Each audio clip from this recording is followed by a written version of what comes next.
All right, well, thank you everyone for coming today. I'm sure you have nothing better to do on a Sunday afternoon than talk about pre-med. So yeah, thank you for taking the time out of your day to do this. And I really hope that this can be helpful for you. So what we're planning on doing is it's going to be two parts. So the first part is going to be building your application. So this is, I guess, more geared at people who are planning to apply, but maybe not for a couple of years. So we're going to be talking about a lot of things about building a strong application. And then we're going to do a Q&A and then a short break. And then the next part will be talking about the actual application process itself. So that will be going through different components of the application. And that's a little bit more aimed at people who are planning to apply in the next couple of years, especially like the next year. But if you want to stay for that and you're a freshman or sophomore and you're interested, totally fine as well. So without further ado, I will share my screen here. And let's get into it. Hopefully you guys can see that. All right, so yeah, so part one is going to be talking about how to build a strong medical school application. And feel free to ask questions at any time. So a little bit about me. I'm a first-year student at Mayo Clinic, Alex School of Medicine in Arizona. I majored in neuroscience at Northwestern. I took one gap year, and during the gap year, I did a number of things, but I worked as a medical scribe, did a little bit of tutoring, volunteering, and research as well. And I'm passionate about a lot of things, but one of my strongest passions is like mentoring and teaching pre-med students because I know this process is not easy, it's stressful, it's confusing. I don't have anyone in my family who's in medicine, so I don't really have any mentors or first person advice. So I know that I would have greatly appreciated someone who could walk me through it. And so hopefully I can help do that for you. So what better way to start off a presentation than with a meme? So let's try to not let the many steps of the medical school application process confuse and intimidate you, but instead, hopefully, you can become well informed about the medical school application process and use this knowledge to your advantage to have a successful application cycle and achieve your dream of becoming a physician. So let's go into it. So here are the things we're going to talk about in this first part. So the various aspects of building a strong medical school application. So we'll talk about the prerequisite coursework, GPA, postbacks, clinical experiences and shadowing, research, volunteering, letters of recommendation, hobbies and interests, that four-letter word that we all love so much, the MCAT, and the medical school application timeline. So part one, building your application. So there's a lot of courses that are required for medical school. And the ones I have on the left here, these are your more hard requirements. So that's going to be your general chemistry, organic chemistry, biology, physics. And there's various timelines that you'll see people take, but the general framework is most of the time freshmen take general chemistry, and then as a sophomore you take organic chemistry, and then biology and physics, those can usually be placed more, they can be taken as a freshman, sophomore, junior. Just from my experiences, I took general chemistry as a freshman, OChem as a sophomore. I also took biology as a sophomore, and then I took physics as a junior. And there's also the labs that will be required for those. Now, the column on the right here, these courses are not usually required per se, but it's a good idea to take them if you have the opportunity. And those include biochemistry, math classes such as calculus and statistics, English or writing intensive course, psychology, and sociology. So a couple notes about those is an increasing number of medical schools actually are starting to require English or writing intensive courses because medical schools are looking for people who are not only strong in the sciences, but who can also communicate eloquently through writing and verbally as well. So maybe a generation ago, people could just go to medical school, only have taken chemistry and biology and physics. But nowadays, it's a good idea to have that more well-rounded academic coursework under your belt so you can highlight your different strengths of who you are as a person.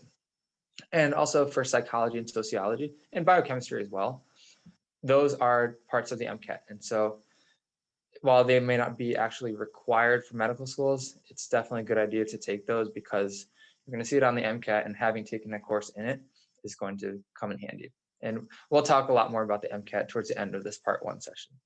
But 3 general tips, and I have this pretty much on every slide throughout the presentation. So 3 major takeaways.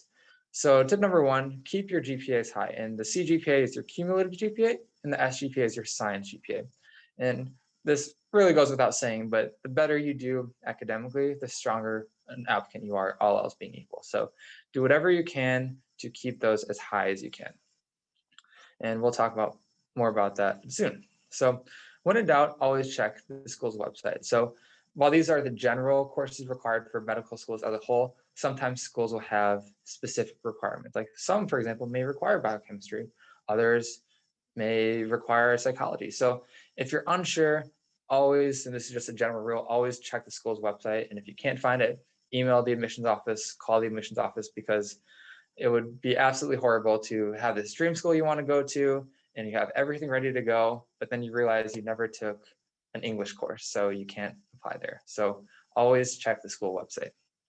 Tip number 3, take the MCAT as soon as possible after completing the prerequisite courses. Pretty much all of these courses, except for the math courses and the English, those are going to appear on the MCAT. So if you take the courses and then take a 5-year break and then take the MCAT, maybe you're smarter than me, but I personally would have forgotten everything I learned in those courses. So it's generally a good idea to take the MCAT as soon as possible after taking those courses. All right, so moving on, GPA. So this is another very scary topic for a lot of people, but let's try to break it down and make it a little bit less scary. So GPAs are separated by undergraduate and graduate coursework. So it's not a majority of applicants who went to graduate school, but some do. Some may have done a master's programs, even some did a PhD before going to medical school. But your GPAs are separated based on undergraduate and graduate. So if you didn't do so hot in undergrad, but you absolutely crushed it in graduate school, that's okay. They're going to see that. They're going to be separated by GPA. Science GPA is going to include biology, chemistry, physics, and math. And so those are the courses that you really want to do well in, because medical school is science heavy. And so you want to show that you can perform well in science courses. This next point is kind of like a myth that a lot of pre-meds have a misconception of. So medical schools really do not consider the difficulty of a major or rigor of course load. So some people will think, oh, I majored in engineering, so that means I can get a 2.5 and still go to medical school. Not quite.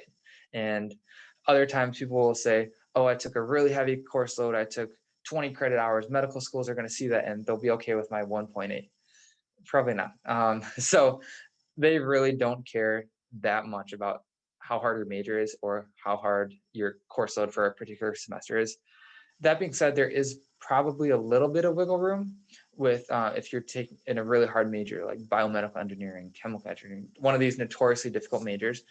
You might have a little bit of wiggle room, but that does not excuse like a 2.5. You still need to be doing as well as you can in your courses, regardless of how hard your major is. And as always, like the better you do, the better your application will be. Another point, and we'll go into this more on the next slide, is upward trends matter. So I did not have a great start to college, and I'll talk about that in a second. And a lot of freshmen struggle to do well academically at the beginning of college, and that's okay. Medical schools know that. So, but what they want to see is improvement. And just to give some data, so average cumulative GPA for applicants is a 3.60 and matriculants is a 3.73. So, and for science GPA, 3.49 for applicants and 3.66 for matriculants. I know those numbers can seem very high. Those are admittedly pretty high GPAs for those matriculants. But like I said, upward trends matter. That is just the average. And basically 50% of people are going to have lower GPAs than those. So if you're not quite hitting that, if you're not quite hitting that dream GPA, that's okay. There's a lot more to it. While the GPA is important, it is absolutely not the end all be all. My roommate here at Mayo, he had probably close to 10 D's and F's. He had a lot of things personally going on in his life. And eventually when those things resolved, he was able to get it together and he absolutely crushed it after that. And his GPA is probably the lowest in my class, but he's absolutely brilliant. He's absolutely deserving of being in medical school. There's no question about that. So the GPA is just one component of your application. So tips number 1, take your courses seriously. I know sometimes you get to college and you're like, oh, I want to enjoy it. I want to go party. And yes, well, you should enjoy college. If you're wanting to go to medical school, you need to keep your GPA in mind. So take your courses seriously. Tip number 2, take advantage of the academic resources that are offered. So every college has lots of resources. So office hours, review sessions, tutoring.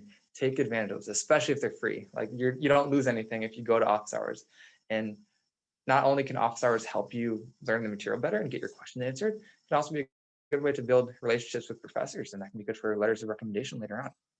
Tip number 3, GPA repair is not easy. So while upward trends can help, it sometimes takes a lot of work to bring up your GPA if you start off poorly, because as you progress through college, like freshman year, if you do poorly, it'll bring your GPA down a lot, but then next semester you do better, it can go up quite a bit. But as you take more courses, when you're a sophomore, junior, and senior, each semester is going to have a smaller and smaller impact. So if you're a senior, maybe you absolutely crush it and you get a 4.0 one semester, that may not have a huge effect on your GPA just because you've already taken so many courses. So especially at the beginning, try to do as well as you can. But as we'll talk about in a second here, it's okay if you don't, because that's not all that medical schools care about. So upward trends matter. Pre-medical coursework is difficult. Like organic chemistry is a notorious one for being a really, really difficult course. And because of that, many pre-med students are going to start off with GPAs below the averages, below what medical schools would be looking for. But the good news is that your GPA can be improved. Medical schools do pay attention to the upward trends in both your cumulative GPA and your science GPA. So even if you don't start off so high, you can still do a lot better later on if you keep working at it and learn from your mistakes. So if you have a rough semester, so God forbid, but say you have a health problem or a family member dies, or you just have some other personal issue, and that can cause a negative effect on your grades. So we like to think as school being like our only focus, but the reality is like life happens. And sometimes things outside of your control can affect how well you do. And that's okay. But what you want to do is make sure medical schools know that. And in your applications, you will have an opportunity to explain if you had something happen that caused you to have a rough semester. And just to give some information on my story.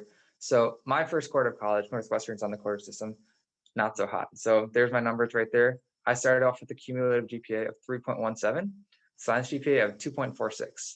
So yeah, pretty rough. And that was pretty hard to claw back from, to be honest. I mean, I really had to work hard and bust my butt to bring my GPA up to a more respectable level, but it can be done. There's a lot of things that can sometimes cause people to struggle at the beginning of college, but if you learn from your mistakes, it can be done. And I got accepted to 6 medical schools, and that's how I started off with my GPA. So my story show you that it can happen. You can do it. So tips number 1, do not be afraid to ask for help. I know in high school, there can sometimes be a bit of a stigma that if you ask for help or you go to the teacher after class and ask for help, it's kind of looked down upon. But I don't think in college, or at least I hope not, that there's less of a stigma. So don't be afraid to ask for help, whether that's your professors, your TAs, your classmates, upperclassmen. It's a huge sign of strength to be able to ask for help, not just academically, but in life.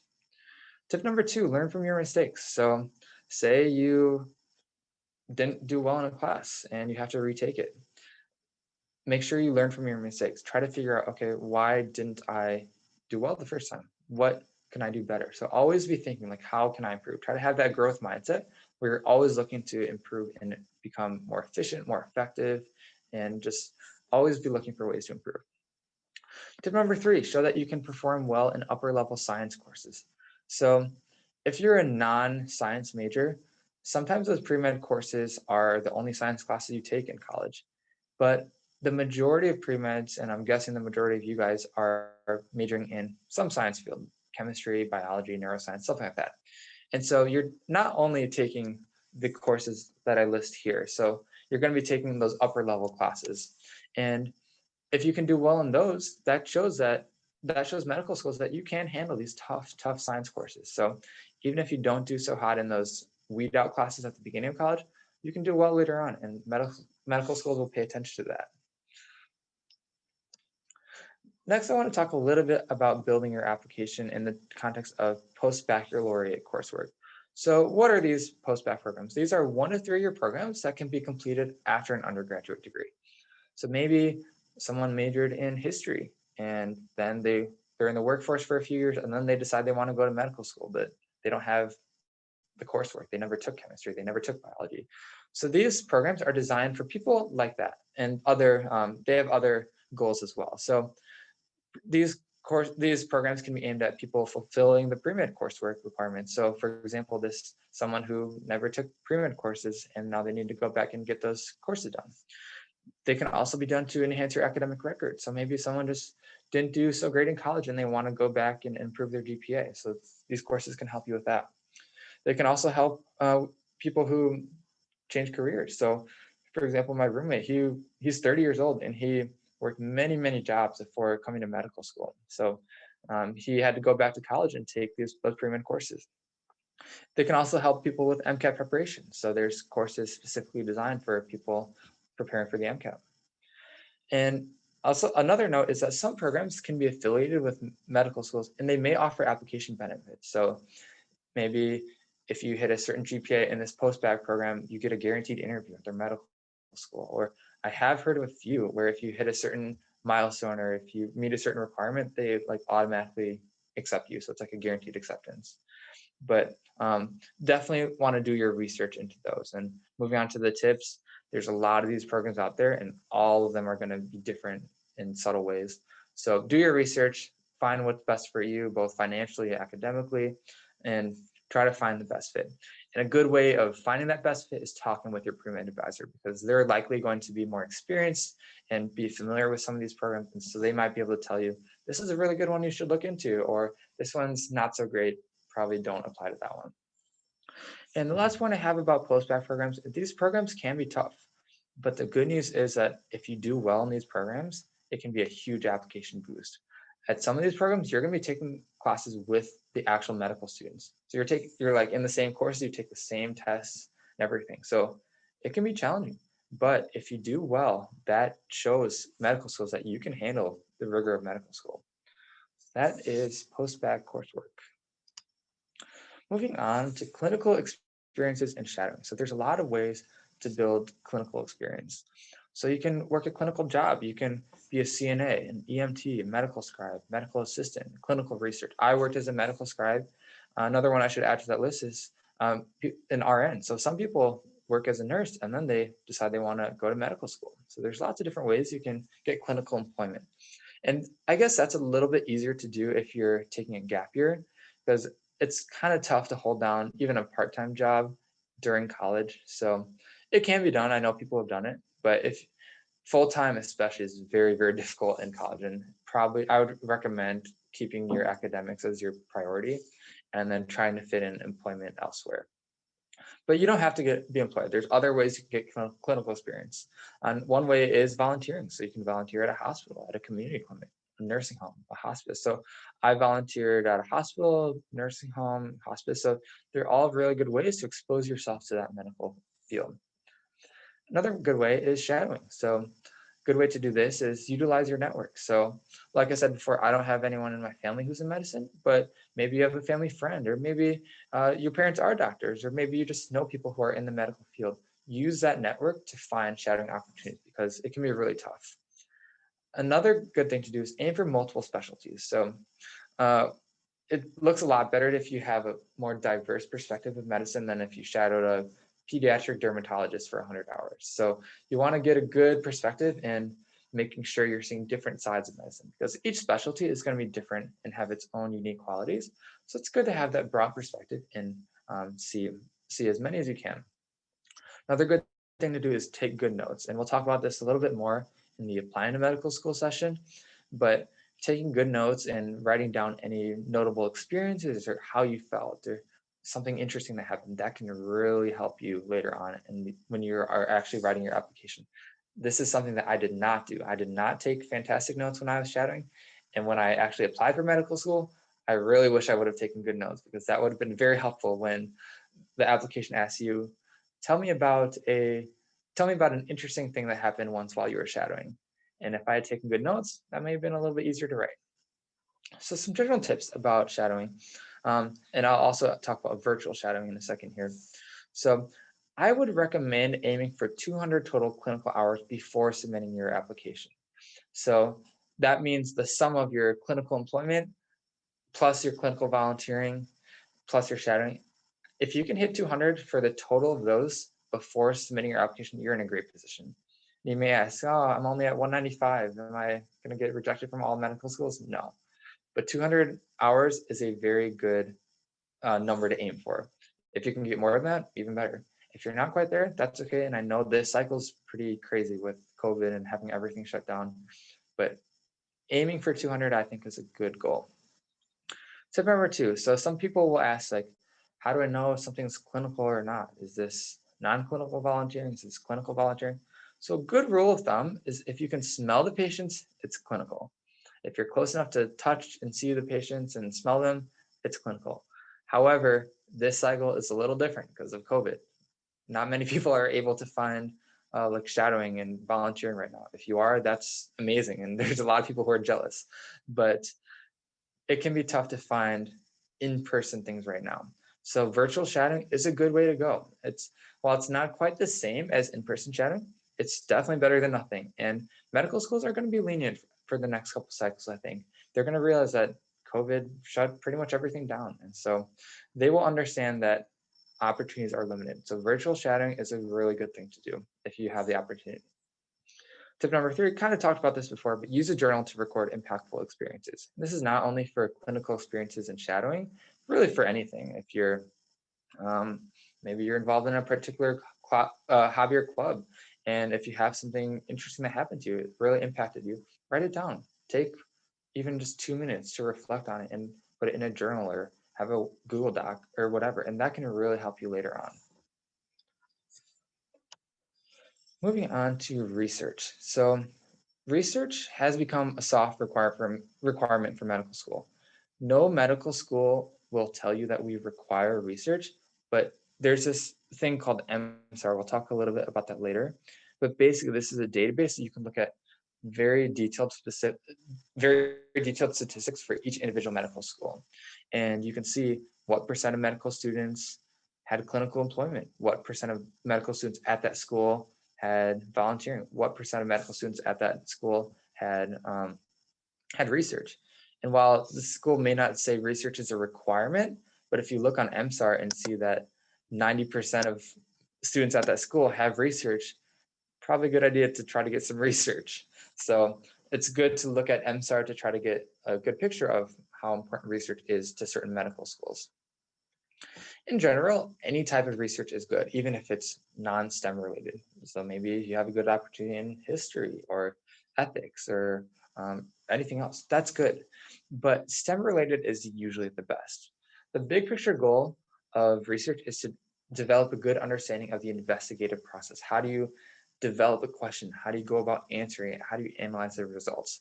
That can be done in any field, but STEM is usually the best because that's what medicine is. And if you have, it can also help you develop a good understanding of a particular scientific field.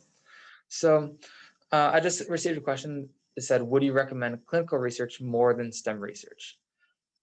There's pros and cons to each. So clinical research is a really good way to interact with patients and have a direct interface talking to patients. Maybe you give out surveys.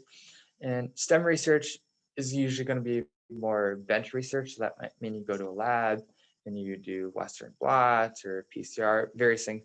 So there's pros and cons to each, but overall, big picture, I would say find what's most interesting to you. And that's what I have as my tip number 1, because you can do very boring research and it could be really interesting stuff, but if it's not interesting to you, it's not enjoyable to you, it's going to be hard to write about that well. It's going to be hard to be motivated to do a good job with it. So I would say if you have good opportunities to do clinical research, that's great. STEM research is good too. So at the end of the day, find what you like the best. The next one I have is talking about abstracts and poster presentations and publications. So you may see some people who say like, oh, you got to have publications to get into medical school. That is not true. I did not have any publications when I got accepted into medical school. Most people don't. However, if you do have the opportunity to get them, they can really look good. And that the reason is because not many people do have them. So if you do have abstracts or poster presentations and publications, that can really look impressive. Lastly, some medical schools, especially like your top 20 medical schools, are going to prioritize research more than others. So this is where mission fit comes in. Like a lot of the top 20 medical schools have a really big research focus. Other medical schools may have a more, they focus more on serving underserved populations. And they don't really care about research. So that's where you want to look into the mission for each particular school. So my three biggest tips are, number one, I already talked about, so find research you enjoy. Number two, it's better to have a longitudinal experience than a short term. And that just kind of goes in general for medical school. It's good to show a long-term commitment. If someone just starts a volunteering position like a month before they submit their application, that probably doesn't look as good as if they had been volunteering for 4 years. So longitudinal is good because that allows you to learn from the process and grow as you learn more. Number three, aim for productivity. So this is kind of going along with that third bullet point. If you are able to get abstracts and poster presentations and publications, that can really help your application. Moving on to volunteering. So very broadly speaking, there's two main types of volunteering: clinical volunteering and non-clinical volunteering. So clinical volunteering, I've kind of already talked about. That's where you're interfacing with the patients. You can see or smell the patients. And that's usually going to be done in a hospital, community clinic, nursing home, hospice. There's a lot more, but that's where you're directly working with patients.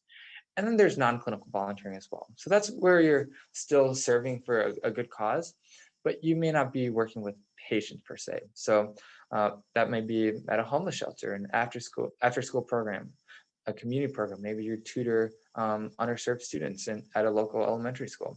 There's lots of different opportunities. Yesterday, a bunch of my classmates and I we volunteered at a food bank, and that would fall under non-clinical volunteering because we're not really working with patients, but we're still volunteering. So my three main tips for this are: number one, find what you are passionate about. If you don't like working in homeless shelters, it's going to be hard to enjoy working in a homeless shelter. So find something that you enjoy. Maybe you love teaching. And so try to find maybe an after school program that you can use that passion of teaching and teach kids. Another one is it's better to have one long-term experience than many short-term experiences. This is kind of like you may have heard the phrase like jack of all trades, master of none. While there is that kind of a checklist thing for medical school, like you got to do this, you got to do that, it's still good to really stand out in one area than be mediocre at a lot of things. So this kind of goes back to tip number one: find something that you enjoy and really dedicate yourself to it. We all know that one person who's in they're the president of 20 clubs on campus and they do 15 million activities. But like, are they really invested at any particular one? Are they really good at any one of those? Probably not, because they're doing so many different things. Medical schools would rather have someone who's very, very good at one thing than someone who's mediocre at 100 things. So it's okay. Don't feel pressured to join 10 million clubs. Like, find a couple things that you like and that you enjoy and dedicate yourself to those. And again, using a journal to record those impactful experiences and interactions, that can be really helpful for you later on. So I would encourage you to do that, unlike me. Hey, Keldon. Yeah. We just have one question from the audience. Yeah. What are your thoughts on counting high school hours if you've continued an activity into college? Yeah. So the general rule of thumb is college and beyond for volunteering hours and research hours. The one exception to that is exactly that, like if you continue it from high school. So my personal opinion is if you've been doing something through high school and into college, I would say you can count those hours. Versus if someone volunteered at 10 hours at a soup kitchen when they were in 7th grade, probably don't want to include that on your medical school application. So they want to see what you've done more recently. But if you have continued it and you've been doing it through high school and through college, I would say that's fine to include. Yeah, good question. All right, this next one is building your application letters of recommendation. So these are a component of the application that's required for every medical school. So I'd say there's two main components of this that are important. Number one is selecting who's going to write your letters. Number two is asking them for the letter. So in terms of selecting who you want to write your letters, you'll need at least 3 letters, including 2 from science professors. Again, each school is going to have different requirements, but if you can get at least 3 letters and 2 from science professors, you're going to be in a good position. So another point is I would encourage you to find people who can speak to different aspects of your character. So say you're just a superstar and you do really well in all your classes, and then you ask all your professors to write you letters of recommendation. And then they say, teacher one is going to say, this student is a great student. They always show up to class. They ask great questions. They perform well on tests. Teacher two is going to say the same thing. Teacher three is going to say the same thing. So they're not really providing any new information. So I would encourage you to find people who can speak to different aspects of your personality and who you are. So maybe you find a professor who can talk about your academics. Maybe you have an employer or a boss who can write about how dedicated and hardworking you are to your job. Maybe you have a PI who can write about how good of a researcher you are. Maybe you have a faculty mentor who can talk about how you're a great leader, or a volunteer coordinator can talk about your service. So find people who can talk about these different aspects of who you are, because you're not just a student, you're not just a volunteer, you're not just a researcher, you're all of these put together. And if you can have people who can speak to different aspects of your character, that can really look good on you and show that you're a well-rounded individual and not just a bookworm who studies all the time. In terms of asking for a letter of recommendation, I would really encourage you to ask for a strong letter of recommendation, and emphasis on strong, because I've heard of horror stories where someone did not say strong and the professor was like, okay, I'll just write a mediocre letter of recommendation. And that can kind of come back to bite them. So strong is a very important modifier. A lot of times these professors are going to get many, many requests for letters. So give them lots of time to write the letter. Ideally, like at least 3 to 4 months in advance, because realistically, they're going to miss deadlines and you need to give them lots of time. And this kind of goes along with the next point. Give your recommender a deadline earlier than your actual deadline. So say your deadline is May 30th, and then they're 2 weeks late, and then you're in trouble. But if you tell them May 1st is your deadline, but you actually need it by May 30th, that gives you a little bit of a buffer. So even if they're late, you're still fine. So be flexible with them and give them lots of time to write this. A lot of times, and probably most of the time, and I would, even if they don't ask for a resume or a CV, I would recommend sending it so they can see kind of what you're up to. Maybe they don't know everything about you, so show your different accomplishments. They may want to see a personal statement as well, and this usually does not need to be your final polished version.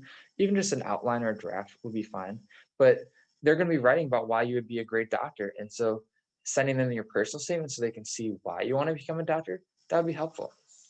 And there's also this thing online called the Guidelines for Writing a Letter of Evaluation for a Medical School Applicant.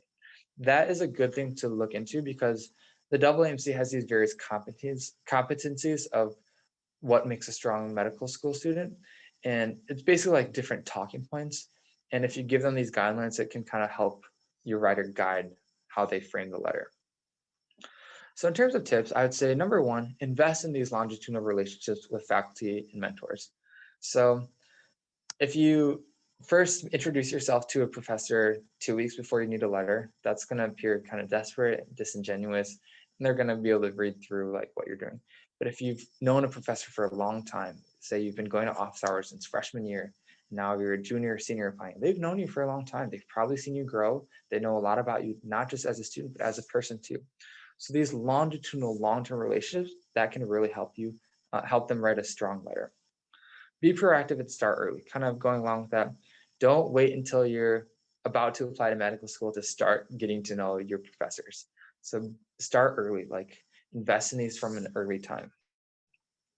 Number three, double check on school websites for specific requirements. So like I said before, some schools are going to have different requirements from others. So make sure you check on each individual school to see what you need. Maybe they need one science professor, maybe another one needs two. So just make sure you're double checking to know exactly what you need. Hey, Keldon. Next part, yeah. Sorry to interrupt, but we do have another question. Yeah. Does an employer for clinical hours or something in the STEM field count instead of a science professor? I would lean towards no for that one. Usually the way they define science professor is someone who taught a course that you took. And from that description, it sounds like they probably did not teach a course that you took. So I would probably guess no in that case, but if you're uncertain, you can always email and ask the admissions office to clarify. But yeah, by professor, they usually mean someone who has taught a course that you've taken. All right, next part is hobbies and interests. So as we all know, hobbies and interests are really important for relaxing and being well and finding ways to de-stress when you're not studying. Not only that, but they're also a really great way to stand out in your interviews. So you don't want to be a cookie cutter pre-med, someone who just checks all the boxes, does this and that. Like, don't forget who you are. Do things that you enjoy. And they should not everything about you should be related to medicine. Like, you don't want to just be that pre-med robot who's always thinking about medicine, who's obsessed with it. Like, they want people who are interesting because there's more to life than being a pre-med.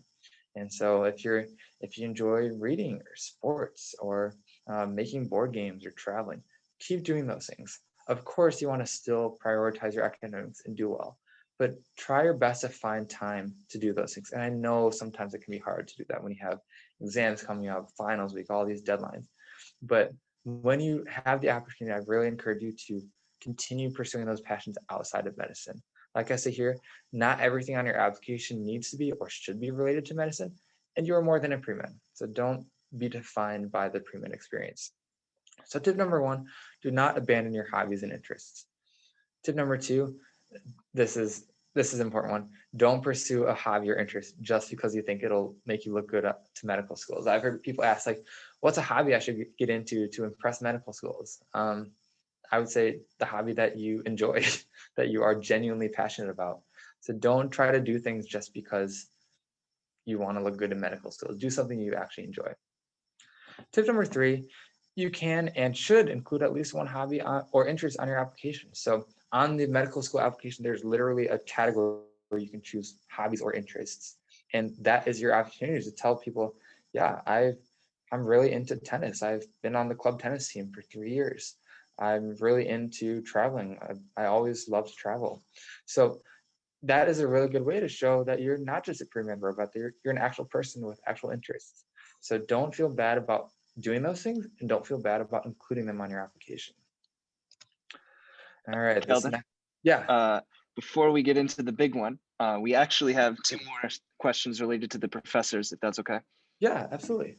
So number one is, does a neuroscience professor count as a science professor?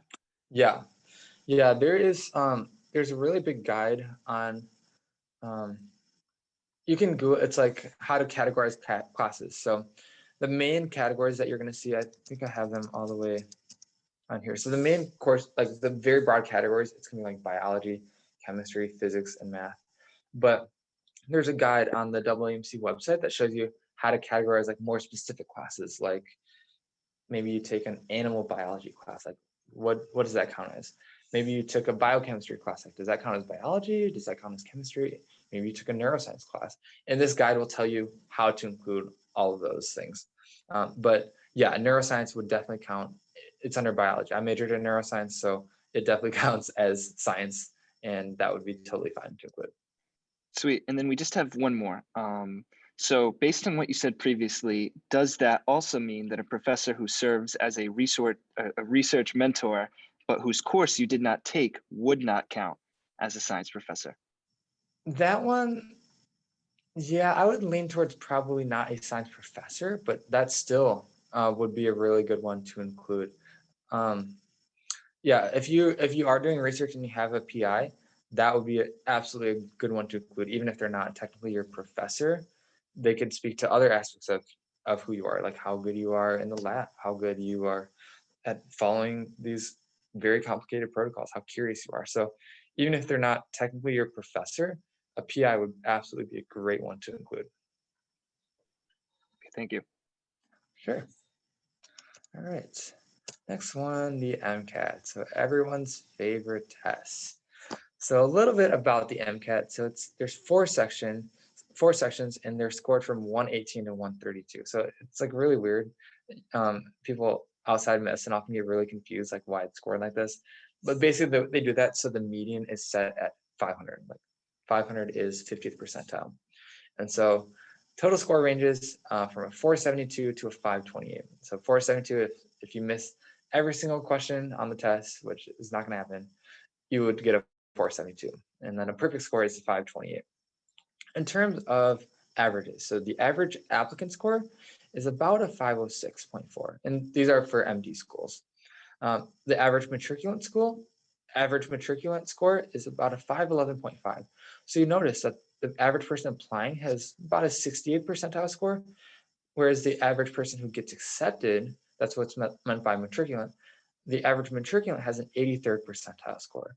So that makes sense. Like people who get accepted generally do better than people who do not get accepted.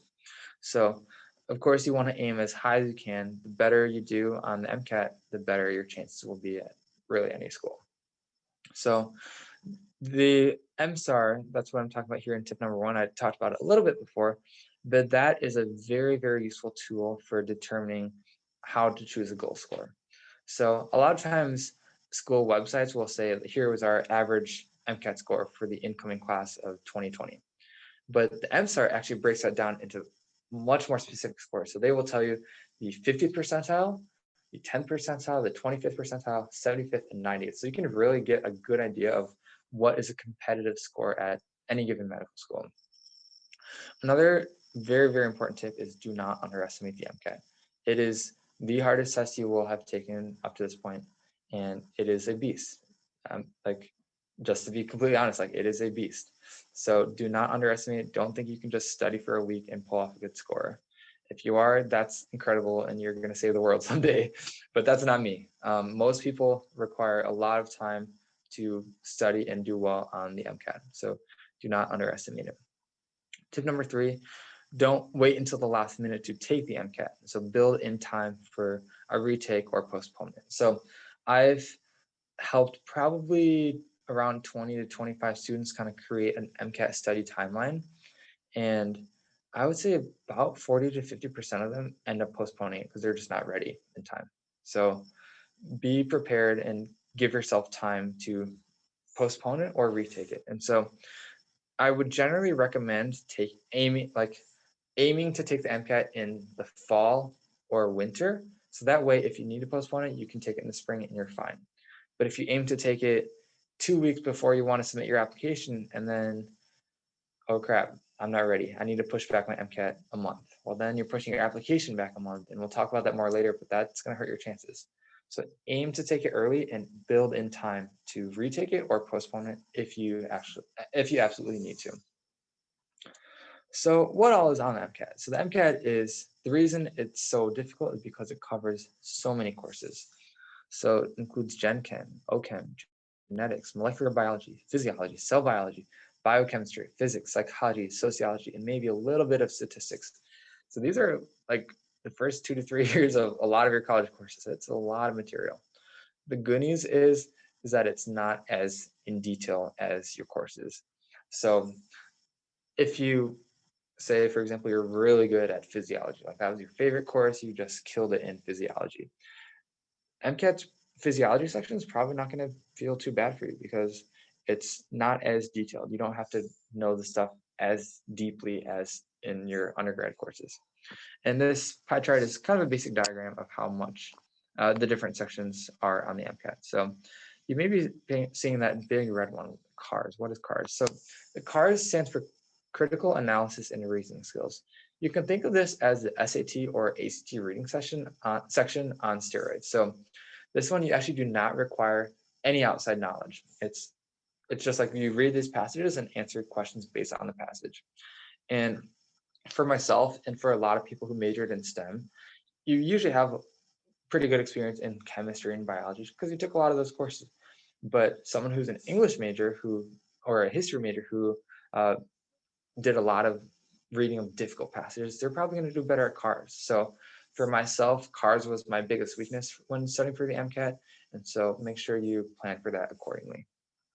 So tip number 1, learn the material well the first time. So the better you know the material the first time, the easier you'll learn it for the MCAT. So for example, OChem was my favorite course in college, and I did a lot of tutoring for it, and I TA'd for it twice. So like I knew that stuff pretty well. And so when it came time to study for the MCAT organic chemistry section, I like flew through that stuff because I was very familiar with it. Tip number 2, identify and prioritize your weaknesses. So your weakest sections, that's where you're going to see your biggest and quickest improvements. And I know it's not fun. Like as humans, we naturally like to do things we're good at. It's not fun to do things that you struggle with. But if you can overcome that mental barrier and really prioritize your weaknesses, that's where you're going to see the biggest jumps in your scores. Tip number 3, use a combination of resources. So I talk about this on the next slide. There's lots of different resources available, and don't feel the need to use all of them. There's AAMC, Kaplan, UWorld, all the ones that I listed here. Don't feel the need to use all of them. Find the best ones and stick with those. So in terms of creating a study plan, aim to study at least 200 to 300 hours. You can see various surveys put out by Kaplan and other companies on like how much people study on average. Most of the time, it's going to be between 200 to 300 hours, and that's a lot of time. So that I haven't done the math, but I don't think you can study 300 hours in a week or in 2 weeks. So give yourself time, and in general, at least 2 to 3 months to get those hours. And don't feel like you have to get 200 hours. Like that number can vary very widely. Some people study less than that. Some people study a lot more than that. And of course, the 2 to 3 month time range that can vary very widely depending on, are you a full-time student right now? Has it been 5 years since you've seen the material, or did you just take the courses? Are you aiming for a perfect score, or are you just aiming to get the average score? So that 2 to 3 month time range is very, very flexible. And in terms of available resources, here's a list of the most popular ones. If you had to choose one, AAMC is the way to go. So that is the company who makes the MCAT. And so their tests are going to be most similar to the real MCAT. So all these other courses, Kaplan, UWorld, Princeton Review, these tests are going to feel a lot harder. And the reason they do that is for like a money back guarantee. So basically they all have money back guarantees that we guarantee that you will do better on the real MCAT than on our diagnostic test. And so that what they do is they make their diagnostic test super, super hard. So like you do better and you feel good about your score. You write a good review on their website. So it's all a marketing play. But big takeaway is that these tests are going to be very, very difficult, and they're going to undershoot your score 95% of the time. So if you're not hitting your goal score on the Kaplan test, don't worry about that. It's meant to be like that. So the AAMC ones, though, those are going to be a lot more similar to the real MCAT. So tip number 1, do your research on the study resources. There's a lot of things out there. They each have their own pros and cons. So do your research, talk to people who have used them before. What did they like? What did they not like? Tip number 2, do not try to use all these resources. Pick a few good ones and stick with them. Like it would take years if you wanted to like use all these resources, and that's just not a good use of time or money. So pick a few good ones and stick with those. Number 3, take as many full-length practice tests as possible. So this is a long test. It's a 7-hour test. I know a little shorter this year because of COVID, but in general, it's still a long test.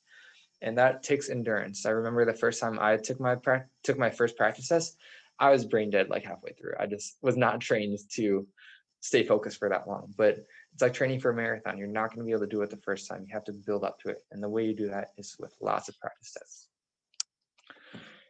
The medical school application timeline looks kind of like this. So we are in March right now. So people who applied last summer, they're done with interviews and acceptances are going out now. But if you're applying in the upcoming cycle, you're going to want to submit your primary application. It opens in June, and the sooner you submit it, the better. So the longer, I know like they'll say that we have a deadline in November, we have a deadline in December. You don't want to submit it then. The earlier, the better. I know like for papers and projects in college, like you could submit it 5 minutes before the deadline. I've definitely done that before myself, and it's fine. But for medical school applications, you want to submit as early as possible. Interview season is usually going to extend pretty long, like at the absolute earliest, end of July, and at the latest March. But really, I would say the bulk of interviews go out in the September to January range. But still, it's a very long interview season. And MD acceptances can start on October 15th and go into the winter, spring, and even summer. DO acceptances are going to start a little bit earlier and then go on about the same time, like into the winter, spring, and even early summer. So that is what I have for this part one session about building a strong application. So does anyone have any questions at all about that? Yeah, looks like we have a question. Kyungwoo, you want to unmute yourself? Oh, yes.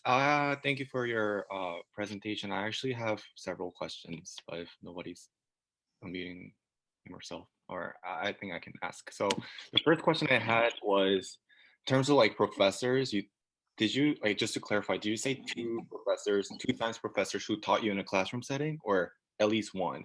Because according to NSAR, there seems to be a lot of variations.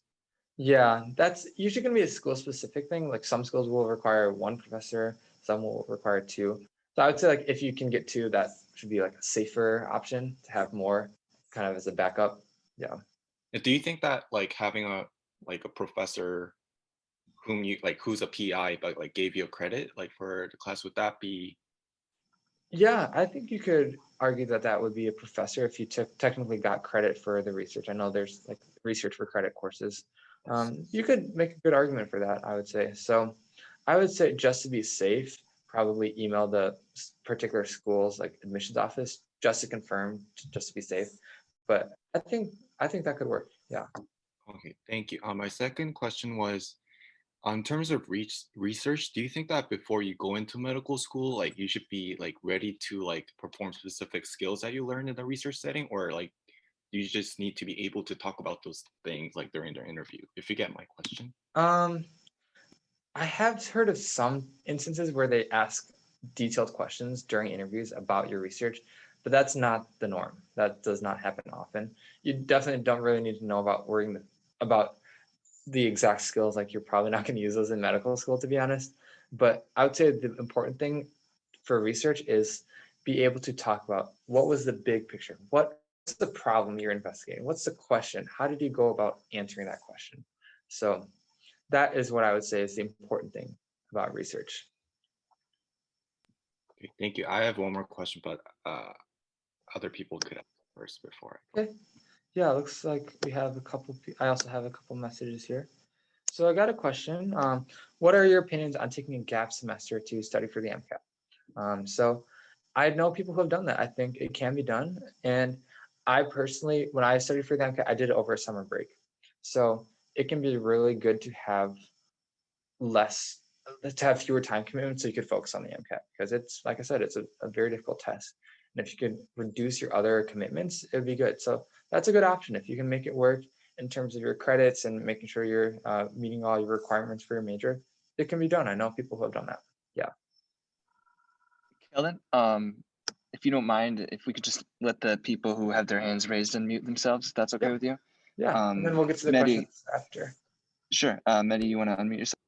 Yes, and I also like to thank you for this further presentation thus far. I just have a couple questions concerning research. So when you say that research has become a soft requirement for a lot of schools, is that STEM research specifically, or any type of research that can show that you know how to like undergo the method? Yeah. So on MSAR, it doesn't break it down STEM versus non-STEM research. It just says like percent of students who have completed research. So it's difficult to answer that question with certainty. I would say most people do some sort of science related research, but it definitely does not have to. Doesn't have to be. Like I did psychology research in college, and like I was still able to talk about that in interviews. So any research is better than none. But if you can do STEM research, like maybe in like a medical setting or something like that, that would maybe be slightly better. Awesome. And also, I was just wondering when you think would be the best time during undergrad to start looking at maybe getting some research experience? And also, would you prioritize research experience like bench work or clinical experience? Yeah. So in terms of when to start doing research, of course, like academics should be your main priority. Like, but if you're finding yourself like, okay, I'm doing really well in my classes, I have lots of free time, maybe that might be a good time to start doing research. So make sure you're prioritizing your academics, but really as early as possible would look best, because that gives you more time to carry out your project to its completion, maybe get a presentation, maybe get a publication. So it's very tough to get a publication out within a couple months. So that takes more time usually. So the longer you're with a lab, the higher your odds of getting productivity out of it. Thank you. Yeah. Andrew, you want to ask your question? Yeah, sure. Thanks. I've read that like there's some like better months than others to take the MCAT, and like it also, what are the like when does the MCAT open up, and like when is the last time to take it? Yeah. So like when yeah, is the best time? yeah, there's all kinds of theories that like certain months have a tougher curve than others. I don't buy any of that. Like I have a very hard time imagining that they would say, ooh, people who take it in September, they're probably gonna be smarter, so let's have a tougher curve. Like I don't think they would do that. So it should be the same. Like they put a lot of work into standardize the questions. Sometimes it may feel harder, but in terms of like the curve and scoring, I don't think there's any difference. And then what was the second part of your question? Like when is the first month you can take the Okay, MCAT yeah. and that? So things are a little bit different this year because they included more MCAT test dates, but normally I don't know why they do this, but the first date you can take it is in like August, September, and they don't offer any in like October, November, December. So I have a friend who was planning on taking it in September and she wasn't ready, so she had to postpone her test. But the next test date she could sign up for was in January. So I don't know why they do that. But then there's test dates like from January up to like May or June. So yeah, there's a pretty wide range of test dates. But like I said, aim to take it in the fall or winter. That way, if you need to postpone it, you still are fine for applications. Great, thanks. And I just have a second like part question to that. Sure. Like, is it a bad look if you take like 2 or more MCATs to try So and get your score? yeah, so coming from someone who took it, definitely aim to take it one time if you can, because it is a lot of work, it's a lot of stress, a lot of money to prepare for it. So if you can do it one and done, I would recommend it. But if you don't, let's say you just have a bad day on test day and you need to retake, that's okay. About 30 to 40% of medical students in medical school took the MCAT at least once. So I have many classmates who took it more than once. So it's not okay. Schools will have different policies. Some may look at all your scores, some may look at the most recent scores, some may average all of your scores. So I would, if you can get it done in one shot, that is best. And once you start studying for it, you'll understand why, because it is not fun. But if you need to retake it, that's okay.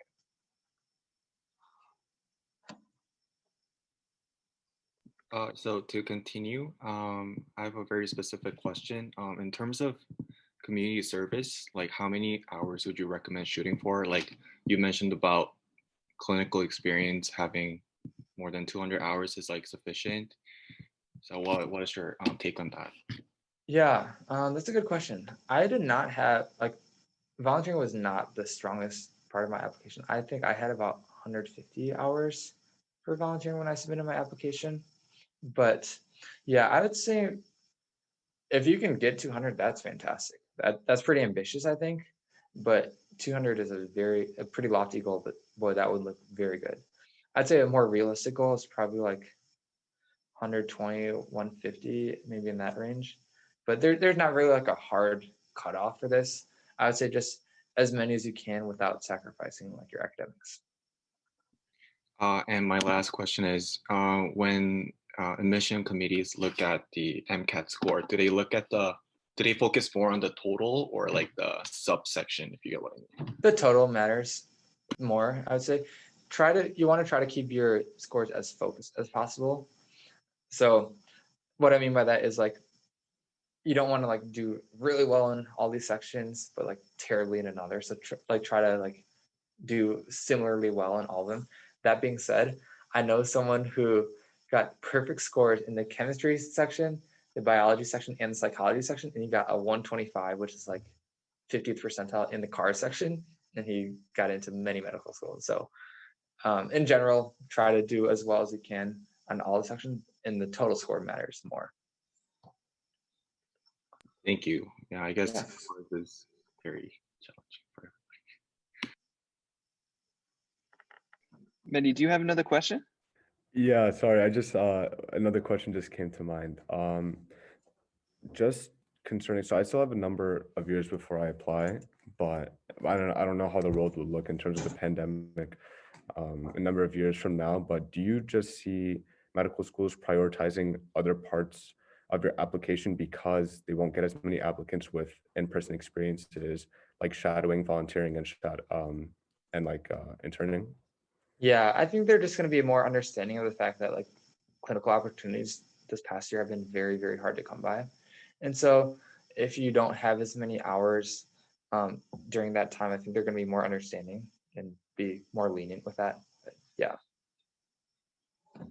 Got it. Thank you so much. So this next part is going to focus more on the actual application process. So there's going to be a lot of things in here that your pre-med advisors may not know just because they haven't probably applied to medical school themselves. So these are more things that I gained from my personal experience navigating this very complex application process. So here's about me again and my meme. So yeah, so here's the things that we're going to talk about in this session. So the medical school application timeline that I kind of talked about a little before, the AMCAS application, personal statement, creating a school list, CASPER, secondary applications, interviewing, the types of interviews, update letters and letters LOIs. We'll talk about what that means, fee assistance program, and just my application cycle. So applying to medical school. So here again is the application timeline. So like I was saying before, you really want to aim to submit your application as early as possible because that is how you maximize the chances of getting interviews and ultimately acceptances.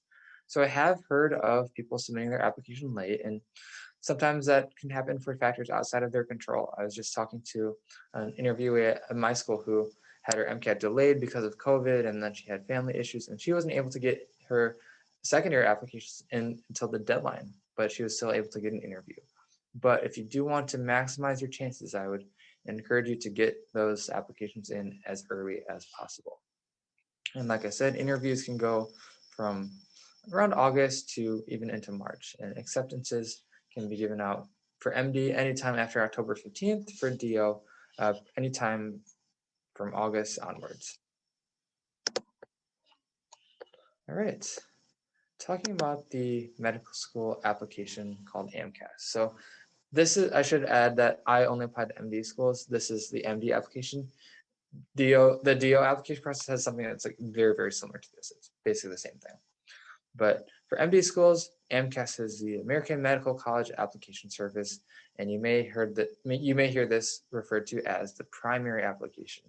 So what all is on this? So this includes the biographical information like what's your name, your date of birth, where did you grow up, things like that. So that's less important. It will also include your coursework and grades. So for this part, you'll want to look at your transcript. It's very annoying because you have to send in your transcripts to medical schools, but you also have to enter in the courses and grades onto the application, even though they have your transcript. So it's kind of weird. It's a little annoying because you have to enter each individual course like one at a time. It's a little annoying, but you just got to do it. And it will include your GPA and science GPA. And you do not need to worry about calculating this. They will do it for you when they process your application. It will also include your MCAT score or scores if you took it more than once. And you don't need to put this in, it'll automatically populate. It'll also include the working activities section. So that we'll talk about that more in a little bit, but that's like all your experiences and involvements. It'll include your personal statement and your school list. So what schools you are applying to.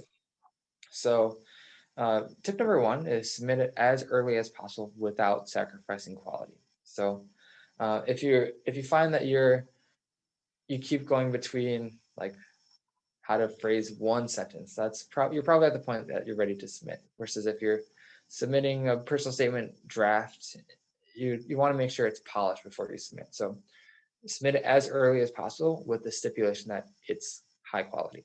So the submitting it early does not make up for poor quality. Number two, request an official transcript. So that's something you'll have to do through your school, maybe your pre-health office, and that can help you populate the coursework and grade sections. Number three, proofread. So you do not want to have any grammatical, spelling mistakes. Make sure it is all good to go. Next, we talk about the personal statement. So this is another pretty scary thing, but let's break it down. So the personal statement is 5,300 characters, including spaces. And it's the same question each year. I forget the exact wording of it, but the main questions you want to answer are: why have you chosen the field of medicine? What motivates you to learn more about medicine? What do you want medical schools to know about you that has not been disclosed elsewhere? So that might be a good time to explain any hardships or personal challenges or academic fluctuations you may have. But basically, big question is like, why medicine? That's the core of it. So you want to really reflect and dive deeply into what makes you want to enter this field. And it's always good to include personal stories. So a lot of people like to include anecdotes from volunteering, or maybe they worked as an EMT and they had a particular experience that really stuck with them. So this is a good time to reflect upon your experiences and convey them in a way that shows why you want to go to the medical school. Tip number one, expect to go through at least 10 drafts. So your first draft is probably going to look nothing like your final draft, and you just have to accept that reality that you need to polish it and refine it. So write a draft and then get rid of all the junk and maybe you only keep a couple sentences that are really good, but then you have those couple of good sentences and then you build on it and keep going through that iterative process. So I'd say give yourself at least a month to write the personal statement. And in the last session, I kept talking about like having a journal to talk about your experiences. This is where that comes in handy, because maybe if you shadowed someone 2 years ago, you forgot what you saw when you shadowed. But if you kept it in a journal, you talked about that really powerful patient encounter that you had and how it made you feel and what it made you think about. You can look back in your journal and use that to help write your personal statement and also your essays, your secondary essays that we'll talk about soon. Tip number three, have lots of people give you feedback. And I don't think these should only be people who are in the medical field. You want people who know you, right? Family, friends, advisors, current medical students, physicians. So get people who have different perspectives. And sometimes they're going to be giving you conflicting feedback on your personal statement. But at the end of the day, it's your decision. It's your personal statement. So you get to decide which comments you listen to, which ones you ignore. So, but it's good to get a lot of feedback from people with different perspectives. Next, we'll talk about creating a school list. So when I was working as a scribe, some of the older physicians that I worked with said, yeah, back in my day, I applied to 3 medical schools, got into 2 of them. Here I am. Now, if you apply to 3 medical schools, that's not a good idea. I don't care what your GPA is. I don't care what your MCAT is. That is a very, very risky thing. So the median number of applications that people submit is 17. The median number of interviews they get is 3. And over the last 3 years, 41% of applicants got accepted to at least 1 medical school. So I frame that optimistically, but the unfortunate reality is that also means that 59% of applicants did not get accepted into any medical schools.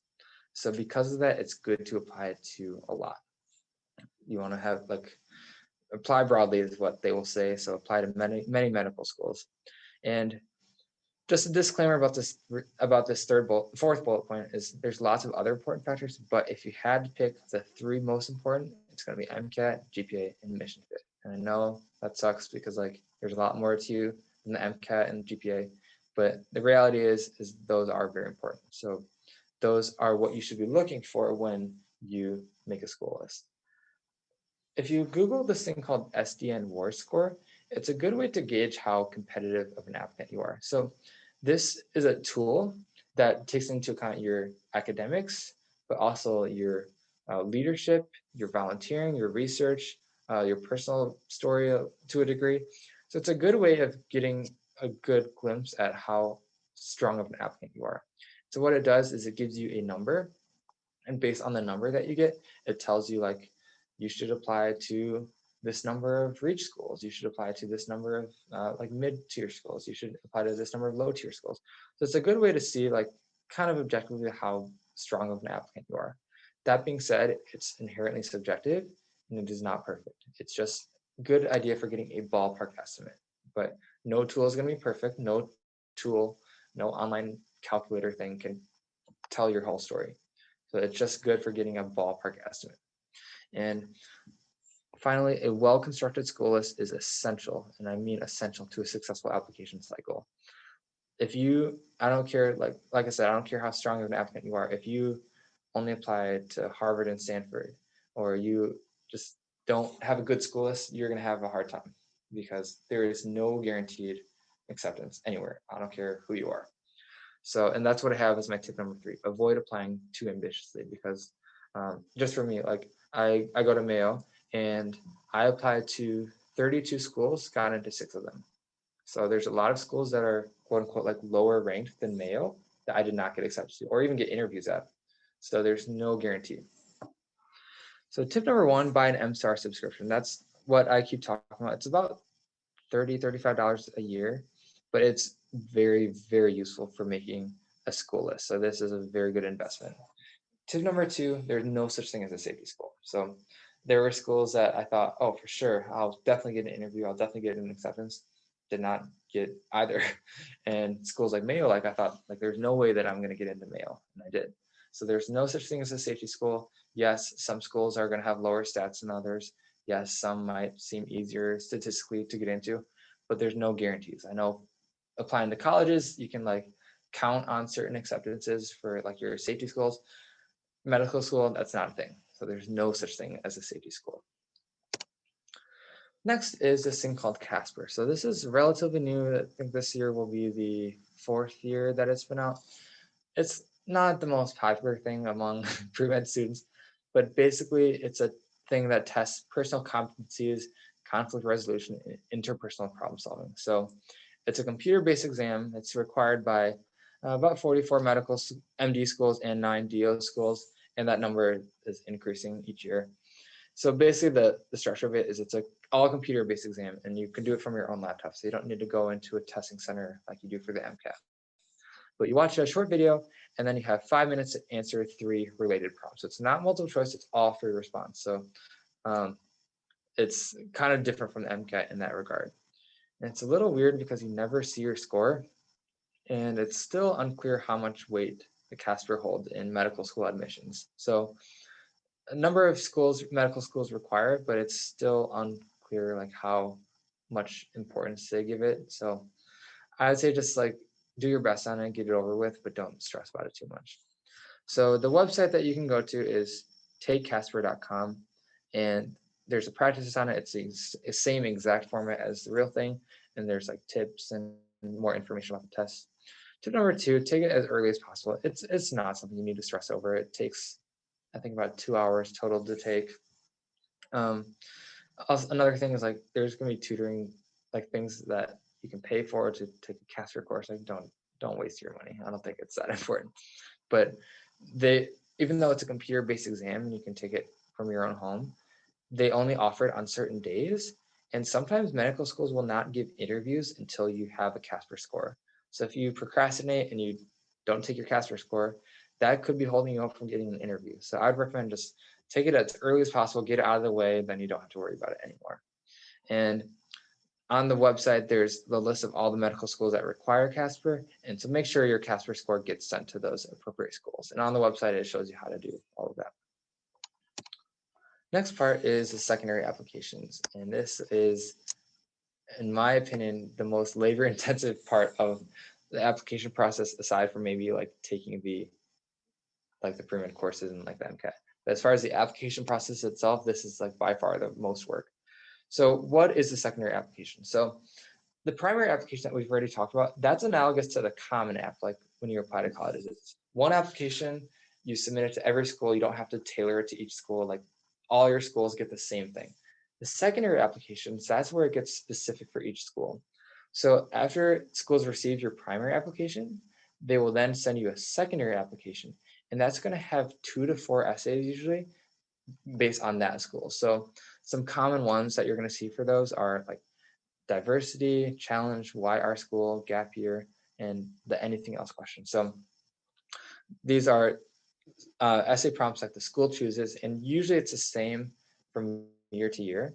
And you can look online and see what it was last year, and that's probably going to be what it is this next year. So I will get to that in the tips in a second. But the most common essay prompts that you're going to see are like, how would you enhance the diversity of our school? And that can mean Racially, that can mean your background, jobs you employed, like it can mean anything. So diversity is defined very broadly. Another common one you'll see is tell us about a challenge that you overcame. What did you learn from it? Another one is why our school? Why do you want to come to so-and-so School of Medicine? Another very common one you'll see is the gap year question. So if you took a gap year, tell us what you did. If you are taking a gap year currently, tell us what you're doing. And then there's like the anything else question, and that's going to be like, would you like to tell us anything else, basically? So that's your chance to talk about anything that you have not had a chance to talk about before. So my tips for the secondary essays are the same for all of them, because that is the most important thing, and I did not do that. So I hope you can learn from my mistakes. But secondary essays are so much work. So I applied to 33 schools, and well, 32 schools, and each one had 2 to 4 essays. And while there was overlap for the essay questions, it's like specific for how many words you can use, how many characters you can use. And I had to like personalize it and customize it for each school. So you can do the math. That's a lot of essays. And the recommended timeline is submit it within 2 weeks of receiving it. Like that did not happen for me for most of them. It was a lot. So if you can pre-write your essays ahead of time based on like the past year's questions, so kind of like anticipate what questions they're going to ask and write the essay beforehand, so that way you can be done with it and submit it as soon as you receive secondary, that would be great. But I did not do that. I was working full-time and tutoring and volunteering, and I was like, I would get home from work each night and eat dinner, and then I would just write essays from like 7 p.m. till 1 or 2 in the morning, and then wake up at 7:30, go to work, and repeat. So that was pretty miserable, but it could have been avoided if I had pre-written my essays. So I hope you can learn from my mistake and pre-write those essays, and you will save yourself a lot of headache later on. So next, talking about interviewing. So this is what happens after you submit your secondary application. So after you submit your secondary application, you're just waiting to get an interview invitation. And that can happen from August to March. So it's a lot of waiting. I probably refresh my email like 5,000 times throughout those several months. So yeah, a lot of waiting. So patience is a virtue. But I would recommend doing at least 2 mock interviews before your first real interview. So that can be done maybe with your pre-health advisor, maybe with a friend or a medical student that you know, but someone who kind of has some familiarity with the process. Try to find someone who can give you a mock interview. They can walk through the common questions. And be familiar with the different types of interviews: traditional, MMI, open file, closed file group. What do all those mean? We'll talk about that next. And a very, very important tip is demonstrate humility, respect, professionalism, and interest in the school throughout the interview. So I should say not only the interview itself, but the interview day, because they're watching you. Even when you're not actually in the official interview, you can bet that someone in the admissions office, maybe it's even a medical student, they're going to watch you. And if you're acting really friendly and nice during the interview, but you're arrogant and rude when you're talking to the other interviewees, they're going to notice that and they're going to put that in your file. So throughout the entire day, just be friendly, be nice, be humble. No one likes a gunner. So just like be humble and don't be arrogant. So some common interview questions that you'll see are, tell me about yourself. That's a very common opening question. Why medicine? Why our school? Tell me about a challenge you've overcome. What are your greatest strengths and weaknesses? So these are oftentimes quite similar to the questions you'll see on the secondary applications. So before you do the interview, I would recommend reading through your application just so you remember what you wrote about. And sometimes during what's called an open file interview, the interviewer will ask you about something you wrote in your essay. And if you haven't read that essay in 6 months, you might be like, what are you talking about? So that doesn't look too good. So probably a good idea to read through your application, and so you're familiar with what they know about you. So tip number 1, treat everyone you encounter with kindness, friendliness, and respect. And this is not just for medical school interviews. This is just life. Like, just be a nice person. It's not that hard. But I don't care if it's the janitor. I don't care if it's the secretary at the desk. Like, everyone you meet, just be friendly. Be a nice person. I've heard of people running into like admissions people at the airport when they land in the city. So just like as a rule of thumb, just be kind to everyone. Tip number 2, explore the surrounding area. So In medical school, you're going to be spending a lot of time studying. That's just the reality of medical school. But I would sure hope that you're not spending all your time studying. So it's important to see the area. Like, could you envision yourself living here for the next 4 years? Because that's what it'll be if you end up choosing that medical school. So try to find some place um, that you want to live in. So maybe see like what kind of things there are to do. Are there good restaurants? Are there friendly people? So if you hate big cities, but you interview at a school in a big city, like you'll want to take that into account because like the environment matters. You're going to be living there too, not just studying. Tip number 3, send thank you notes to the interviewers. So some schools will say, don't send us thank you notes, but the vast majority are fine. So send a nice thank you note. It doesn't need to be 10 pages, just like a nice paragraph or so, just thanking them for their interview, for interviewing you, and just maybe reiterating how excited you are about the school. So send those probably as soon as possible after your interviews. And those are generally done by email. So what are the different types of interviews? So broadly speaking, 3 main types are going to be traditional, MMI, and group. So the traditional, that's like the most common interview type. That's when most people think of interview, this is what they're thinking of. It's usually 30 to 60 minutes, similar to a job interview if you've ever done one of those. The interviewer may have pre-selected questions. So maybe the school gave them a list of questions that they're supposed to ask you, or it may just be a more natural conversation. But try to be ready for both of those. Open file is where your interviewer can see your application file, like they may have read about your experiences. So they can ask you more specific questions about those. Or closed file, maybe they sometimes in a closed file interview, the interviewer only knows like your name and that's it. So be ready to give them a more general introduction. And there's also like semi-closed file. Like I think I did some schools where they could see my experiences, but they couldn't see my GPA and MCAT. So do your research ahead of time and know what to expect for those. The MMI, this is a more recent development for interviews, but it's like 5 to 10 short interview stations. And the reason behind it is they wanted to decrease the bias in the particular interviewer. So say like in a traditional interview, if the interviewer was just having a bad day and they didn't sleep well that night, they're running late, they may not write about you as favorably when they do their write-up after the interview. The MMI, the goal of that is to eliminate that bias. So it's like multiple stations, and there's going to be a different interviewer at each station. And sometimes it can be like 5 to 10 minutes at each station. And oftentimes these are going to be like situational or ethics-based questions. So like, tell me about a time you witnessed an injustice. What did you do? And so it's good to kind of reflect upon your experiences for those and have some understanding of ethics questions. Also, a side note on ethics questions, I was expecting to get grilled on these difficult ethical dilemmas at like every interview, but I got like maybe 3 for all of I interviewed at 8 schools. I got like maybe 3 or 4 ethics questions total. So yeah, definitely like know the common ethics questions and kind of have an idea of how to work through an ethical dilemma, but don't stress about it too much. They don't appear very often.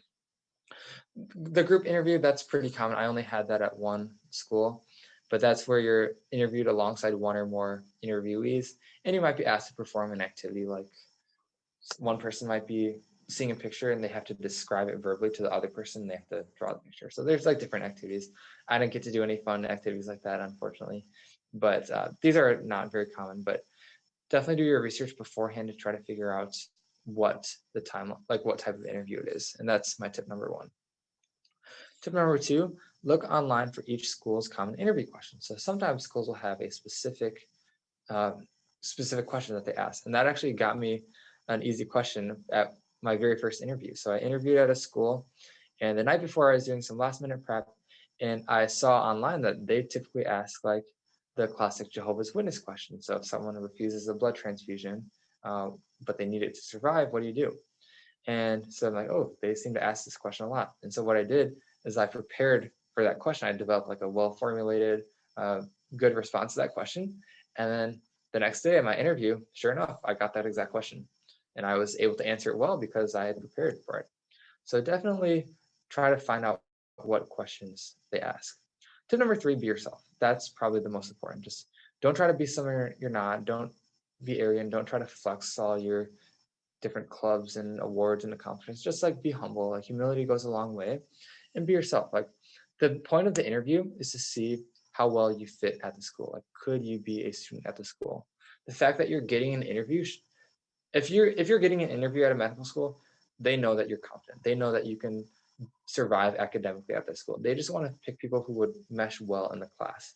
So be yourself, like be genuine. Don't try to be someone you're not. The next thing I want to talk about is update letters and LOIs. So what are these? So there's three main types of letters that can be sent during the application cycle. And these can be sent before you get an interview or after you get an interview. So an update letter is a letter, usually an email, that you send to schools that tell them like things you've done since you submitted your letter. So maybe you submitted your application in July, but then in September you got a publication through your research lab. But because you submitted your application before that, schools don't know about it. So an update letter, that's how you tell them that you did this cool thing. So maybe you got a promotion at your job. Maybe you started a new volunteering thing. Maybe you presented your research at a conference. Like those are the things that go in update letters. So tell them that you have not just been lazing around watching Netflix all day. Show schools that you've been productive, that you've been doing cool things. A letter of interest is a letter that tells the school that they're in your top 3 choices. So it's a way of telling the school, I like you a lot and I would love to come here. And some schools will take that into consideration. And this is usually submitted after you interview at a school. So before you interview at a school, like letter of interest and letter of intent aren't really going to do much. But after you interview, it can make a difference, especially if you're on the wait list. So the letter of intent, this is like the letter of interest, but it's even stronger. So it's when you tell the school that they're your number 1 choice. So I actually did that for Mayo. So I told them, I'm like, I love this school. If I get accepted, I will come. And that was taken into consideration. And some schools will like that a lot because it increases their yield. So those are letters you can send to increase your chances. And for letter of intent, like you don't want to be disingenuous. If you can't send this to everyone, it's like you can think of a letter of interest as like the Valentine's Day, the Valentine's card where you can send it to multiple people. But the letter of intent, that's your proposal. Like you don't want to propose to multiple people. That's not a good look. But letter of interest, you can send out multiple Valentine's Day cards. Like that's kind of like an elementary school where you send out all those Valentine's Day cards. That's fine. But letter of intent, you only send to one school. The 3 tips talked about number 1 already. So updates and letters of interest can make a big difference. I think I would feel pretty confident that an update letter is what got me an interview at one school. So I had not heard anything for 4 months. And then 8 hours after I submitted an update letter, I got an interview. So there's no way to know for sure that the update letter is what got me an interview, but just given the time frame, it sure sounds like it did. Tip number 2 is continually strengthen your application. So they say until you have that acceptance in hand, continue working and continue grinding to and get those accomplishments. So that way you can have things to include in update letters.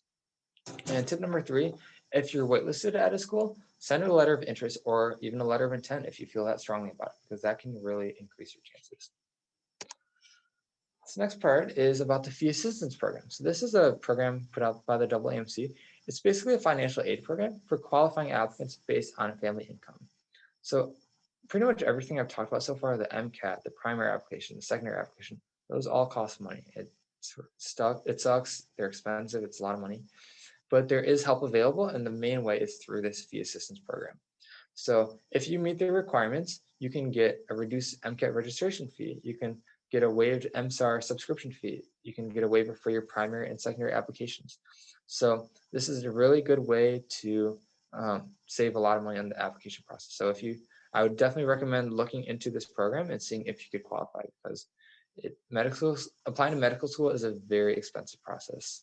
And if you can get any help and if your family is struggling financially, this could be a really good program. So my tips for this are applying to medical school is expensive. So the primary application fee is $140, and it's $40 for every subsequent school after that. So School 1 is $140, school 2 is 40, school 3 is another 40, school 4 is another 40. So like it adds up very quickly. Secondary application fees though, that's where it adds up very quickly. Those are going to be about $100 a pop. So those are, if you're applying to a lot of schools, which you should to increase your chances, that's a lot of money. So definitely plan ahead financially and look into this program. And that's tip number 2, find out if you qualify for this program. Tip number 3 is pay attention to deadlines, because this program has deadlines for submitting your forms. And it'd be really awful if you met the requirements and you could get this fee assistance, but you missed a deadline. And so you have to pay full price. So definitely pay attention to those deadlines. So yeah, my application process. So like I said, I applied to 32 schools. I interviewed at 8 schools and got accepted at 6 of them and withdrew from the other 2 before I got a decision. And I am now at a first year at Mayo Clinic School of Medicine in Arizona. And now it's your turn. So I hope you guys have learned from this and can have a successful application cycle yourself and achieve your dream of becoming a physician. So it's a very daunting process, but it can be navigated successfully. So I hope some of the tips we've talked about today can help you learn from my mistakes and also learn from what I did well. And hopefully you can take that use that to your advantage and do even better than me and get into the medical school of your dreams. So with that, that's all I have for that second session. And now I'd love to answer any questions you have. Yeah, Keldon, I just want to say thank you. This has been really comprehensive and really useful. And I'm applying this year, and I feel like I've learned a ton of information that I didn't know. So thank you very much for that. So yeah, we still have like 20 minutes to do Q&A if anyone has any questions. Yeah, and it can be anything about the application process, building an application, about my process, anything you want. She's asking, what is your opinion you've heard of applicants submitting applications with a late MCAT score? You can do it. It can be done. A lot of people do. If you really want to maximize your chances, I would suggest getting your MCAT taken care of before you submit the applications. Not to mention, because if you're trying to write all your essays and also study for the MCAT, that's just a lot. That is a lot. So it can be done. I know people who have done it, but probably best to avoid that if possible.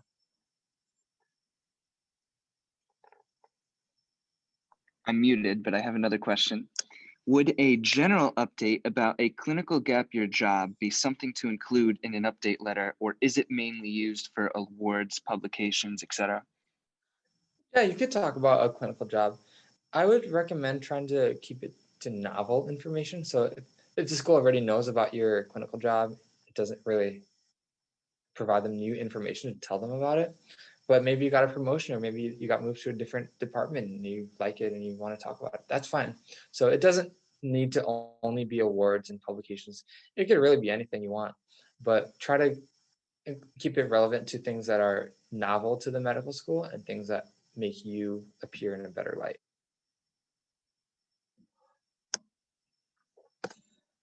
Okay, it looks like Mehdi raised his hand, and then I got another question afterwards, so you can unmute yourself. Sweet, thank you. I also just have a general question. So in your experience applying, how interested were the medical schools to hear about some of your like non-STEM commitments and things you did like outside of your pre-med journey? Yeah, I think that those are really good ways of differentiating yourself. So in my interviews, I got asked about things outside of science, like in probably most of them. So it's good to develop in those areas. Like, don't feel like you can only do science related things. If you're really interested in arts and literature, like explore that passion. Like, of course, like make sure you're still doing well in your courses, but find ways to explore your personal interests as well. Thank you. I just got a question in the chat. What is your opinion on a long track MCAT study period, such as 7 to 8 months, because of a school or job versus 3 to 4 month study plans?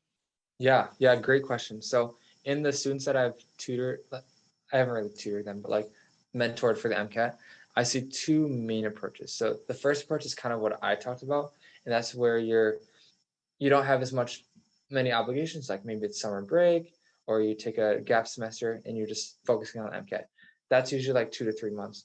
The other approach is what's being talked about in that question. So maybe you're still a student and you don't have as much time to study for the MCAT, but that is like a longer time period. I've seen people be successful in both ways. So I would say whatever fits best into your personal situation and your circumstances, that is the way to go.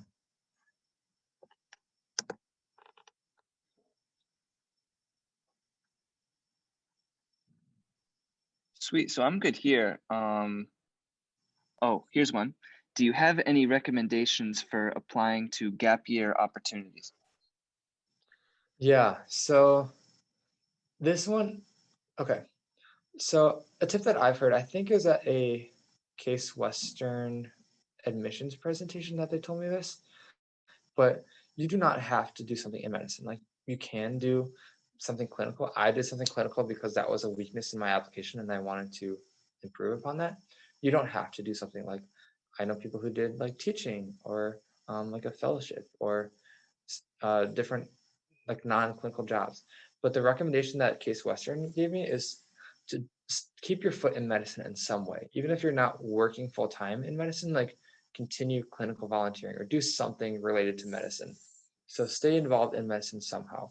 But in terms of applying, depending on your major, it can be tricky to find jobs. So like for me, my neuroscience major was like useless in applying to gap year jobs. I worked as a scribe, which you don't need like any particular degree for. But so try to find, I would recommend like looking at your application critically and see what is the weakest part of my application. For me, that was like the clinical experience. And then use your gap year to try to turn that weakness into a strength. I just got another question. How did you afford to pay for an apartment or transportation or food during a gap year? I Given lived that at home. scribing. Okay. Yeah, scribing does Yep. not pay well at all. It's not much more than minimum wage, which was kind of annoying because I had just gotten my degree from a great school and then I go make like 10 bucks an hour. So that was a little frustrating. But yeah, I lived at home with my family and that was a personal choice. Like some people like to live on their own. And while I would have liked the independence and kind of like being on my own, I realized like, okay, after this year, I'm going to medical school and realistically, how much more time am I going to get to spend with my family?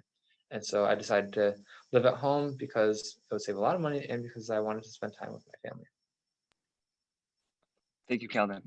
We actually have a great question that I also was going to ask, but it's stated beautifully here. Can you ask how people pay for apartments during med school? Do they live with roommates? Do they take out loans, etc.? Yeah, very good question. I didn't talk a whole lot about finances in medical school because like we're not there yet. But yeah, so there's lots of different options available. So some medical schools give scholarships. So I was very fortunate to get a very, very generous scholarship from Mayo. So that helped a lot. But in general, loans are going to be the way to go. So it stinks. Like no, it's not good to take out loans, but in medical school, you kind of have to. So loans are usually the way to go. It's possible to work if you really wanted to. I know very few people who work. I tutor like an hour a week, and that's about it. But if you didn't do many other things outside of medical school, you could work in theory. But I'm pretty involved with extracurriculars, so I don't work more than an hour a week really. But yeah, loans are usually the way to go, and that's bit on a per school basis. So you would definitely want to talk to the financial aid office for that. But scholarships are available to some degree, but loans are used more commonly. Thanks, Keldon.